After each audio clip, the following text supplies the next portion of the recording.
Every woman feared his intimidating reputation, until the maid was brave enough to stay. It was a gray afternoon when Evelyn Parker stepped off the city bus and faced the towering iron gates of the Ward estate. The air smelled of rain and old pine. Thunder rolled low across the Hudson River. People said that house had swallowed every maid who ever worked there. Some lasted 3 days. Others ran out before sunset. But Evelyn needed this job more than she feared any rumor. She clutched her worn leather purse against her chest, her breath fogging in the cold, and whispered to herself, "You can do this." The gate creaked open with a slow metallic groan, like the house was exhaling after years of silence. Beyond the gravel drive stood a mansion of dark stone and shuttered windows. A single light glowed faintly in an upstairs room, and in that glow, a silhouette moved. It was him, Lucas Ward, the man everyone in New York whispered about, the ruthless developer, the widower who fired 10 employees in a day and had not spoken to anyone outside his staff in months. His name carried weight in the city and fear in his own home. Evelyn had read the headlines, but seeing the place in person made them real. She straightened her thrift store coat and stepped through the door when the housekeeper let her in. Inside, the air was heavy with the scent of cedar and dust. Portraits lined the hall, their eyes following her like judgment. The housekeeper's voice was clipped, almost trembling. "Mr. Ward doesn't tolerate noise. You clean, you leave. If he speaks, you answer only what's asked." Evelyn nodded, but something in her chest refused to shrink. She had seen fear before in hospital corridors, in the faces of patients who knew they might not wake up. She had left nursing because of one mistake that cost her everything. But this was her last chance to stand again. At the end of the hall, a door opened. He stood there, tall, broad-shouldered, a faint scar running along his temple. His gaze was sharp, cold, assessing. "You are the new maid?" His voice carried that low timbre that made the walls feel smaller. "Yes, sir, Evelyn Parker," she replied softly, meeting his eyes. For a brief moment his stare faltered, as if surprised that she did not look away. Then he turned. "Do your job. Do not enter my study. Ever." The door shut behind him, leaving her in silence. As Evelyn began cleaning the vast living room, she noticed the piano covered in a layer of dust. A photograph frame lay face down beside it. She reached for it without thinking, wiping the glass with the edge of her sleeve. Inside was a smiling woman holding a violin. The edges of the picture were frayed, as if handled too many times. Before Evelyn could place it back, a deep voice cut through the air. "I said not to touch anything in here." She spun around. Lucas stood at the doorway, his expression unreadable, but his eyes flickering with something darker than anger-grief. "I am sorry," she stammered, setting the frame down. "I only meant to clean." He stepped closer, the storm outside flashing behind him. "Do your work, and keep your curiosity to yourself." He left as quickly as he had appeared. For a long moment Evelyn stood still, heart racing, her reflection trembling in the piano's black surface. But as the wind howled beyond the glass, she whispered, "Every wound has a story, Mr. Ward, even yours." And though she did not yet know it, that small act of defiance, as the decision to stay, was the beginning of healing for them both. Comment yes if you want the next part, and stay tuned. Now, let us go back to our main character. Before we continue, I have a small favor to ask. Please hit subscribe and turn on the notification bell so you never miss our channel's new videos. It is quick, free, and is the best way to support us in bringing you more dramatic stories. Your support means the world to us. Where are you watching from? Drop your city or country in the comments below. Thank you very much. Now let us continue the story. Evelyn's first week in the Ward mansion passed in near silence. Each morning, the grandfather clock struck 7, echoing through halls that felt more like a mausoleum than a home. The other staff avoided Lucas Ward's floor entirely, speaking of him only in whispers. Evelyn was assigned to clean his study and serve dinner when his assistant was away, though she rarely saw his face. His meals went untouched most nights. His footsteps came and went like a ghost. Yet she noticed small signs of life, a light left on at dawn, the faint sound of a piano key being pressed and quickly released, as if he had tested memory but could not bear to play. Outside, the snow thickened across the Hudson Valley. One night, the power flickered during a storm, plunging the house into darkness. Evelyn lit a candle and climbed the stairs with care. She found Lucas standing by the window, staring out at the river. Lightning illuminated the scar on his temple, the shadow beneath his eyes. He turned abruptly when he heard her. "What are you doing up here?" His tone was sharp, but beneath it was exhaustion. "Checking the generator," she answered, steadying her voice. "I thought you might need light." She placed the candle on a table near him. He hesitated, then muttered, "Leave it." For the first time, she saw something fragile flicker behind his eyes' loneliness, wearing the mask of anger. The next morning, Evelyn found a note on the kitchen counter in Lucas's firm handwriting. *Tea instead of coffee. It was not much, but it meant he had remembered her small suggestion the night before. Each day afterward, the distance between them shifted almost invisibly. He began greeting her with a nod, sometimes even a faint good morning. When she dusted the piano again, he did not stop her. Instead, he asked, "Do you play?" She smiled gently. "A little. My mother taught me hymns when I was small." He looked at the keys, but did not touch them. "My wife was the one who played," he said quietly, then left the room before she could answer. Evelyn learned his patterns: the restless pacing at night, the empty glass by his bedside every morning. She noticed the way his hands trembled slightly when the thunder rolled too close.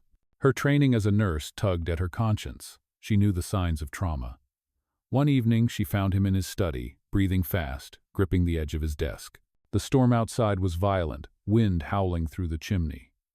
"Mr. Ward," she said softly. He did not seem to hear her. Sweat beaded on his brow, his eyes unfocused. She moved closer, ignoring her fear. "Lucas, it is only thunder," she whispered. The sound of his name seemed to reach him.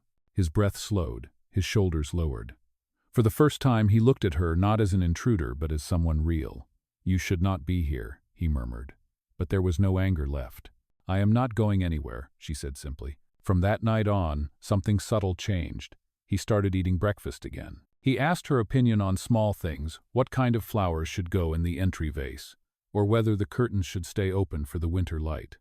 The staff began to notice too. The mansion, once cold, started to feel like a place where air moved again. Still, Lucas remained guarded, his grief buried deep beneath the surface. Evelyn never pushed. She only kept showing up quietly, consistently, as if her presence itself was medicine. And though neither of them would admit it yet, the silence between them had started to heal. Comment yes if you want the next part, and stay tuned, because what happens next will test both of their hearts in ways they never expected. Winter deepened around the Ward mansion, and by late January the river had frozen along its edges. Evelyn had grown accustomed to the rhythm of the house, the quiet mornings, the echo of Lucas's footsteps overhead, the soft hum of the furnace that never seemed to warm enough space for two people. Yet even in silence, something had begun to thaw. He no longer hid in his study all day. Sometimes she would find him standing by the window while she dusted the piano, asking questions that felt oddly personal. "Why did you stop nursing?" he asked once, his tone curious but cautious. She hesitated, fingers pausing on the keys. "Because someone died on my watch," she admitted. "It was an accident, but I could not walk those halls again." Lucas studied her for a moment before saying quietly, "You stayed to care when everyone else ran from it. That is not failure." His words stayed with her long after he left the room. A few days later, Evelyn discovered a box of unopened letters tucked behind the piano bench. They were addressed to Times Amelia Ward *, his late wife. The handwriting was his. She did not read them, only wiped the dust away and left them neatly stacked. That evening, when Lucas noticed, his jaw tightened. "You found those?" he asked. "Yes, but I did not read them," she said quickly. He stared at the pile for a long time, then whispered, "She used to play that piano every morning." "I have not touched it since the accident." Evelyn nodded, her voice gentle. "Maybe it is time, Mr. Ward. Music does not belong to ghosts." He said nothing, but that night, faintly through her room walls, she heard a single hesitant note, then another. It was the first time in 2 years that the piano had been played. The next morning, the house felt different. Sunlight poured through the tall windows, reflecting off the river ice. Lucas appeared in the dining room at breakfast, wearing a dark sweater instead of his usual suit. He poured his own coffee, glanced at Evelyn, and said, "Tea, right?" She smiled softly. "Yes, sir." "Lucas," he corrected almost under his breath. It was the smallest exchange, but to Evelyn it felt like the first brick removed from a wall that had stood too long. Days turned into a quiet companionship.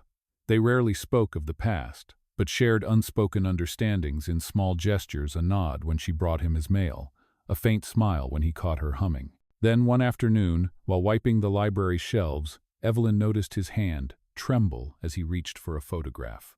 The glass was cracked. It showed Lucas and his wife standing beside a half-built bridge's last project before the accident. "She died there," he said flatly. "The support cables snapped during inspection. Everyone blamed the engineers. I was the one who signed off." His voice broke slightly. "I have lived every day since asking why it was not me instead." Evelyn stepped closer, her voice barely above a whisper. "Because maybe you were meant to finish what she started building, not just structures, but something human again." For a long time he said nothing, only turned the photograph face down and nodded once. That evening, when she walked past the study, she saw him at the piano again. This time the melody was full, trembling, alive. He stopped when he saw her watching. "You are not supposed to be here," he said, but there was warmth beneath the words. "Neither are you," she replied, smiling faintly. "Yet here we are."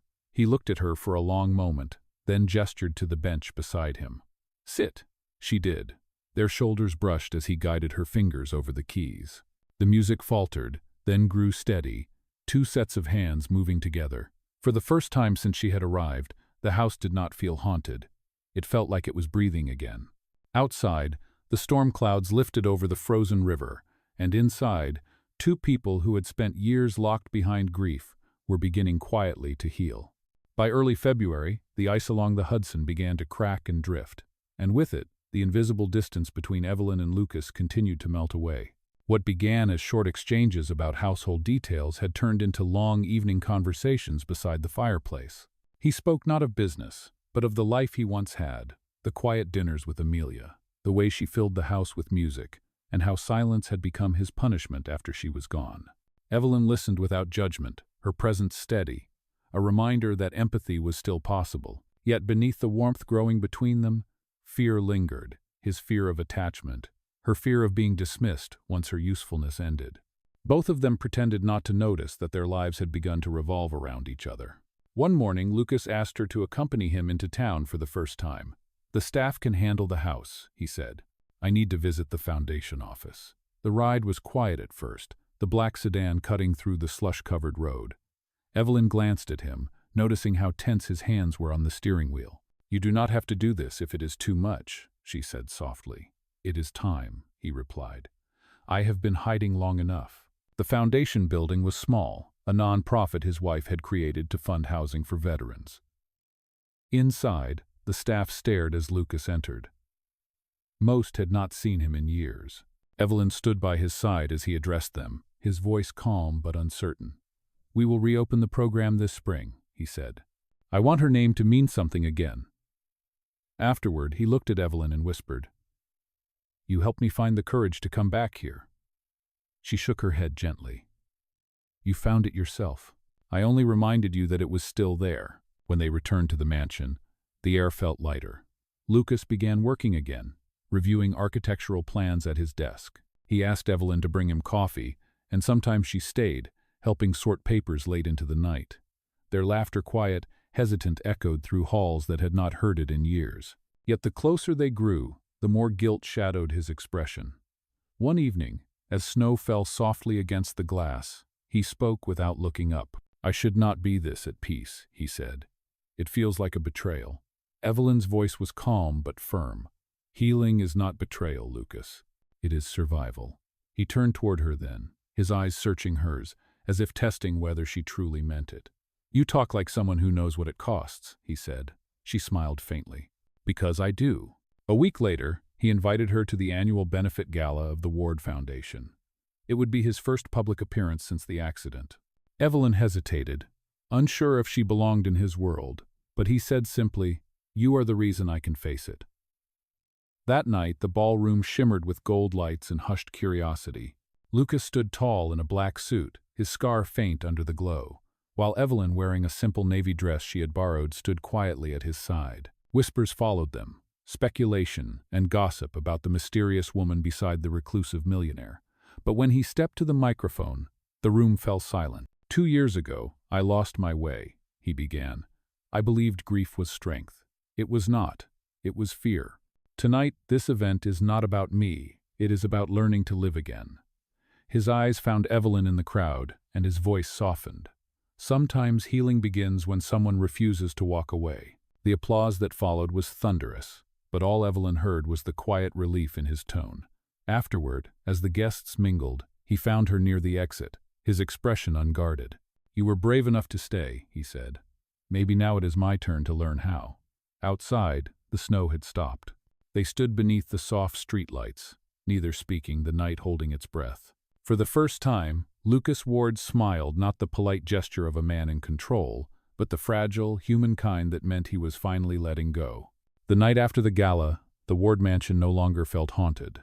The echoes of music still lingered in the halls, and the faint scent of perfume and candle wax mixed with the winter air. Evelyn stood by the tall window of her small room, looking out at the quiet estate. She could still see him in her mind, Lucas, standing before the crowd, finally free from the weight he had carried for so long. For the first time, she believed that perhaps they both deserved something more than survival. But peace, as she would soon learn, does not come without its tests. A few days later, Lucas's world was shaken by the arrival of someone from his past. His late wife's brother, Thomas Avery, appeared at the mansion unannounced. Tall, polished, with a smile that hid calculation, he greeted Evelyn first. "You must be the maid everyone is talking about," he said coolly. "The one who somehow managed to change my brother-in-law's mind about everything." She felt her stomach tighten. Thomas had never visited before, yet now he seemed to know too much. When Lucas entered the room, the tension sharpened. "What are you doing here, Thomas?" Lucas asked, his tone cold. "Business," Thomas replied. "And concern. People are talking, Lucas. You bring a maid to a gala, and suddenly your wife's foundation is the subject of gossip columns. It does not look good." Evelyn stepped back, sensing she had walked into a storm. Lucas's jaw clenched. "Evelyn has done nothing wrong," he said firmly. "She saved that foundation when I could not." Thomas smirked. "Oh, I am sure she has been very helpful." The insult was clear, and Evelyn's face flushed with anger, but she said nothing. Lucas turned sharply. "You are not welcome here." Thomas only shrugged. "You may regret that," he said before leaving, his words hanging like smoke in the room. That night, Lucas sat alone in his study. The old guilt had returned, not from grief this time, but from fear of losing the one person who had brought him back to life. When Evelyn entered quietly with a tray of tea, he did not look up. "Maybe he is right," Lucas said. "You should not have been dragged into my mess." Evelyn set the tray down. "I am not here because of duty, Lucas," she said softly. "I am here because I choose to be." He looked up then, his expression raw. "I do not deserve that choice," he whispered. "Maybe none of us do," she replied, "but we make it anyway." The next morning, the gossip Thomas had threatened became real. A headline appeared online. *Reclusive millionaire finds solace in his maid. Reporters camped outside the gates. The staff panicked. Lucas tried to shield Evelyn, but she saw the exhaustion in his eyes. "Let them talk," she told him quietly. "The truth is simpler than they want it to be." "And what is that?" he asked. "That healing is not a scandal," she said. "It is a miracle." Still, the storm took its toll. Under the pressure, Lucas withdrew again, shutting himself away in his study for days. When Evelyn brought meals, the trays came back untouched. One evening, unable to bear the silence, she left a note on his desk. It read, "You taught me that light can find its way back into broken places. Do not shut it out now, When he found the note, something inside him shifted. That night, he walked to her room for the first time. The door was slightly open. She was sitting by the window, reading, unaware of his presence. "You should be angry with me," he said from the doorway. She looked up, startled. "Why would I be?" He stepped closer. "Because I let fear win again." She smiled gently. "Then start over. Fear is stubborn, but so is hope." He stood there, the man who once terrified everyone who crossed him, now quiet and uncertain. "Evelyn," he said slowly, "you are the only person who ever stayed. I do not know what I can give you. Except this, I will never stop trying to be the man you believed I could be." She rose from her chair and met his gaze. "Then you already are." Outside, snow began to fall again, soft and soundless, blanketing the world in white. Inside, for the first time in years, Lucas Ward felt something he had forgotten how to feel: peace, fragile but real, held in the warmth of another person's faith. Spring arrived slowly along the Hudson River, the ice gone and the air filled with the faint scent of rain and soil. The Ward mansion, once cold and silent, had begun to resemble a home again. Flowers bloomed near the gate, planted by Evelyn herself, and every window now let the morning light pour freely inside. Lucas had started smiling more, not often, but enough for the staff to notice. Yet behind that quiet transformation, a storm was still gathering, one born of the world outside their walls. The gossip that had once swirled online returned in sharper form. Someone had leaked private photos from the gala, pairing them with headlines that twisted the truth. Millionaire falls for his Maid insiders. Claim inheritance dispute brewing. The word spread quickly. When Evelyn saw the article, she froze. She knew Thomas Avery's hand was behind it. His threat had not been idle. Lucas tried to protect her again, calling lawyers, silencing the tabloids, but she could see how the battle drained him. One night, after another phone call filled with accusations, he slammed the receiver down and whispered, "They will destroy you just to get to me." Evelyn placed a hand over his, her voice calm. "They can only destroy what we let them define. Let them see who you really are." The next morning, she took a quiet stand. Without telling him, Evelyn went to the Foundation's community center to volunteer for a new housing project. When she arrived, reporters swarmed, shouting questions about her relationship with Lucas Ward. She did not run. She simply said, "The Foundation's work matters more than gossip. If you want a story, tell that one." Her composure surprised them. That evening, when Lucas found out, he was furious. "You should have called me," he said. "I can handle them." Evelyn met his anger with calm resolve. "You hired me to keep the house in order, not to hide in it. You told me once that your wife's dream was to build something that lasts. I am just trying to keep that dream alive." He exhaled, anger fading into admiration. "You have more courage than anyone I know," he said softly. But Thomas was not finished. He arrived at the mansion 2 days later, this time with a lawyer and a smirk. "I thought you should know," he said, "that the board is questioning your mental fitness to run the foundation. It seems your personal choices have raised concern." Lucas's patience snapped. "Get out," he growled, but Thomas leaned closer. "Walk away from her, and maybe this all disappears." The silence that followed was heavy. Evelyn, standing by the doorway, heard every word. Thomas left soon after, but the damage lingered. That night, Lucas came to Evelyn's room, his face pale, his voice low. "He wants me to let you go," he said. "He thinks he can shame me into it." Evelyn looked at him steadily. "And what do you think?" He swallowed hard. "I think I am terrified. Not of them, but of losing what you brought back into my life." She took his trembling hand. "Then do not let fear decide for you this time."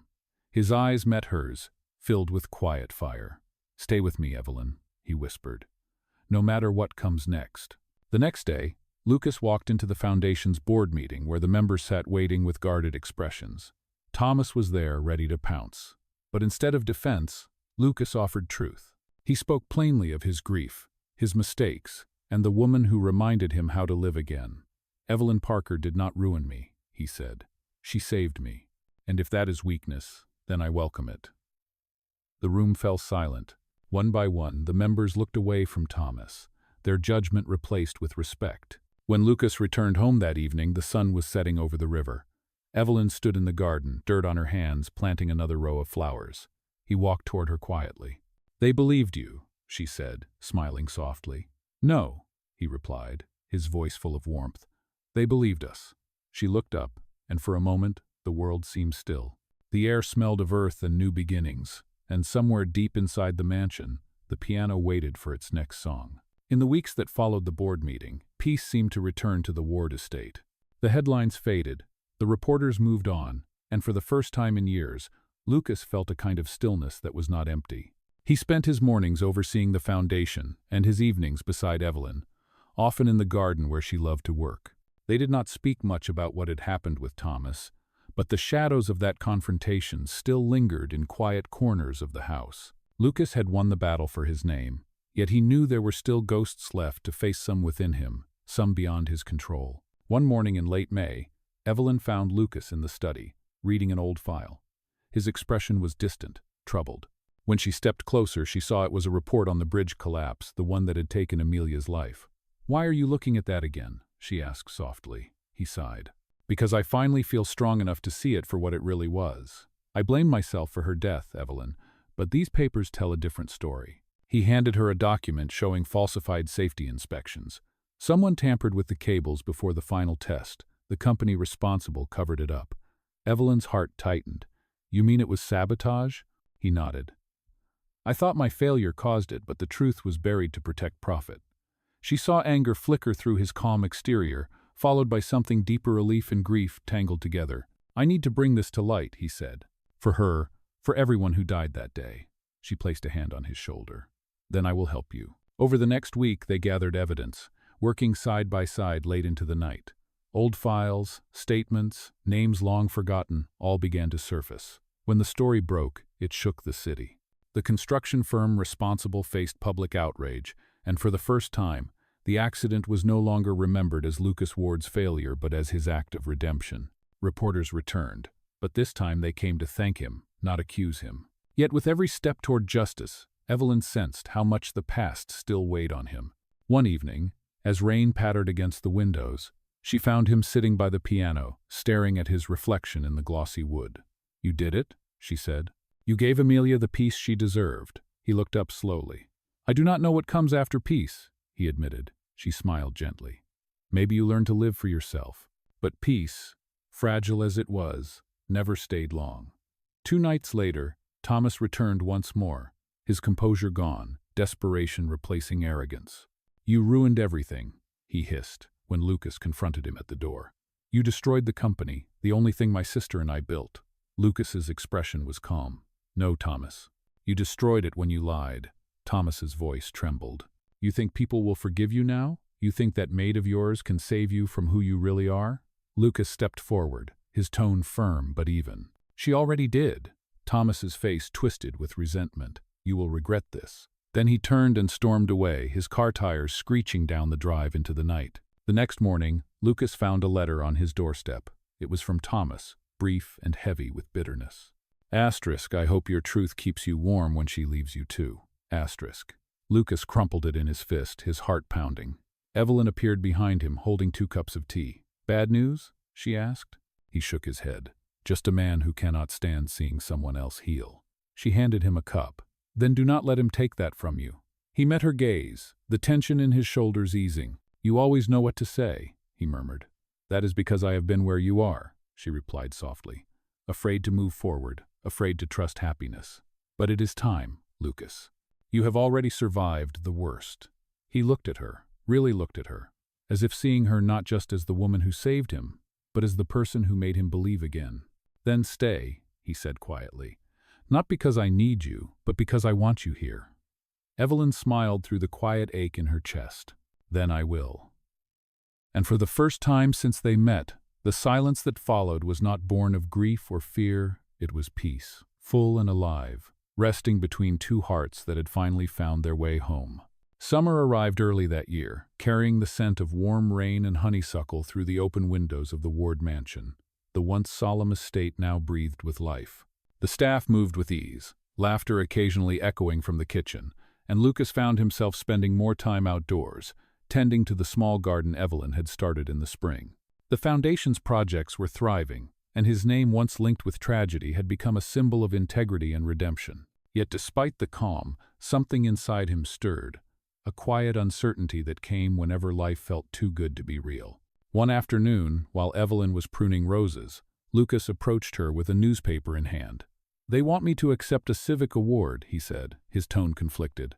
For the bridge case. Evelyn smiled, wiping her hands on her apron. You should. You earned it. He hesitated. It feels strange to be praised for telling the truth. She looked up at him. Sometimes truth itself is the bravest thing a person can give. He studied her face, the sunlight touching her hair like a quiet halo, and for the first time, he allowed himself to imagine what it might be like to love without guilt. That evening, they sat by the piano again. Evelyn played softly, the same melody that once filled the house when Amelia was alive. Lucas watched her fingers glide over the keys. You know, he said quietly, I used to think this house would never have music again. Evelyn smiled faintly. Music does not belong to one person, Lucas. It belongs to anyone brave enough to listen. He turned to her then, his voice almost a whisper. Evelyn, when you came here, I did not believe kindness could change anything, but you proved me wrong. She met his gaze, her pulse quickening. You changed too, she said. You learned how to stay. Before she could look away, he reached for her hand, his touch steady, reverent. "There is something I want to ask you," he began. But before he could speak further, the phone rang from the hallway, breaking the moment. It was the Foundation's lawyer, calling with urgent news. Thomas Avery had filed a lawsuit, claiming that Lucas's newfound reputation had been built on confidential information leaked from company records. The accusation was absurd, but damaging enough to spark another media frenzy. Lucas's expression hardened. "He cannot let go," he muttered. Evelyn placed a hand on his arm. "Then we will face it together." The following weeks were a blur of legal meetings and sleepless nights. Though the case had no real merit, the attention reopened every wound Lucas had worked so hard to close. Rumors resurfaced, painting him as manipulative and unstable. One morning, Evelyn found him by the riverbank, staring at the water with the same hollow look he once carried. "You are slipping back into that darkness," she said softly. He shook his head. "It never really leaves." She stepped closer. "Then let me remind you what brought you out of it the first time." She reached into her pocket and pulled out a folded piece of paper, the note she had once left on his desk months ago. Asterisk. "You taught me that light can find its way back into broken places. Do not shut it out now." Asterisk. He looked at the paper, then at her, his eyes wet but steady. "I do not deserve you," he whispered. "Then earn it," she replied gently. When the case was finally dismissed, Lucas did not celebrate. Instead, he stood before the Foundation board once more, addressing the employees who had stayed loyal through every storm. "The truth," he said, "is not just something we fight for once. It is something we live by every day. And I would not have remembered that without her." His voice faltered slightly, but his eyes found Evelyn at the back of the room. Later that night, he returned home and found her in the garden, the moonlight soft across her shoulders. He stepped closer and said, "Every part of me that was broken began to heal the day you walked into my life." Evelyn turned to him, tears glinting in her eyes. "Then promise me something," she said. "Promise that you will never forget what it feels like to be whole." Lucas smiled, a quiet, real smile that reached his eyes. "Only if you promise to stay," he said. "I am not going anywhere," she whispered. And for the first time, there was no fear left between them, only the calm, steady rhythm of two hearts that had finally found their way forward. Autumn returned to the Hudson Valley, painting the trees in deep shades of gold and amber. The Ward mansion, once a monument of silence and grief, now stood as a place of warmth and quiet joy. A year had passed since the storm of lawsuits and headlines, and with time, the noise of the world had faded, replaced by laughter, music, and the comforting rhythm of life. Lucas and Evelyn had found something neither of them believed possible, a steady, ordinary happiness built on trust, forgiveness, and the small routines that made each day matter. The story of the reclusive millionaire and the maid who stayed had become something of a legend in the town, though those who truly knew them understood it was never about status, but survival and love born from courage. On a crisp October morning, sunlight filtered through the tall windows of the dining room as Lucas adjusted his tie, nervous in a way he had not felt in years. Evelyn entered, her hands still dusted with flour from baking, her eyes warm and calm. "You look like a man about to give a speech," she teased. He smiled, something like that. He reached into his jacket pocket and pulled out a small velvet box. "I have spent my life building things," he said, his voice steady but soft. "Bridges, towers, houses, and yet none of them have meant half as much as what you built here with me." She froze, her heart racing as he opened the box. Inside was a simple gold ring, elegant and unassuming. "Evelyn Parker," he said, "will you marry me?" The room seemed to hold its breath. For a moment, all she could do was stare at him, the man who once hid from the world now standing before her with his heart open. Tears filled her eyes as she nodded. "Yes, Lucas. Of course, yes." He slipped the ring onto her finger, his hands trembling. "You saved me," he whispered. "No," she replied gently. "We saved each other." Their wedding was quiet, held in the garden where everything had begun. The staff, the foundation team, and a few close friends gathered under the autumn trees. There were no photographers, no headlines, just laughter, music, and the rustle of leaves. When Lucas and Evelyn exchanged vows, even the wind seemed to still. "You once told me healing was survival," Lucas said, looking into her eyes. "You taught me it can also be love." She smiled through her tears. "And you taught me that even the coldest hearts can learn to stay." As they kissed, The crowd applauded softly, the sound blending with the hum of the river below. Later that evening, as twilight settled over the Hudson, Lucas led Evelyn back inside. The piano stood waiting in the corner of the room, its surface gleaming in the candlelight. "Play something," he said. She laughed. "Only if you play with me." They sat side by side, their hands brushing over the keys, playing the melody that had once carried them through grief. The music filled the mansion, flowing through every corridor like a living memory. When the last note faded, Lucas turned to her and said, "Do you ever think about how far we have come?" She nodded, resting her head on his shoulder. "Every single day." Outside, the stars shimmered over the river, and inside, the lights of the house glowed like a promise. There was no grand ending, no applause beyond the walls, only peace, the kind that stays. For Lucas Ward and Evelyn Parker, it was never about the mansion, or the name, or the past they had overcome. It was about the courage to stay, to forgive, and to begin again. And as the night deepened, the house that once mourned finally slept in harmony, wrapped in the quiet music of two hearts that had learned how to love and how to heal.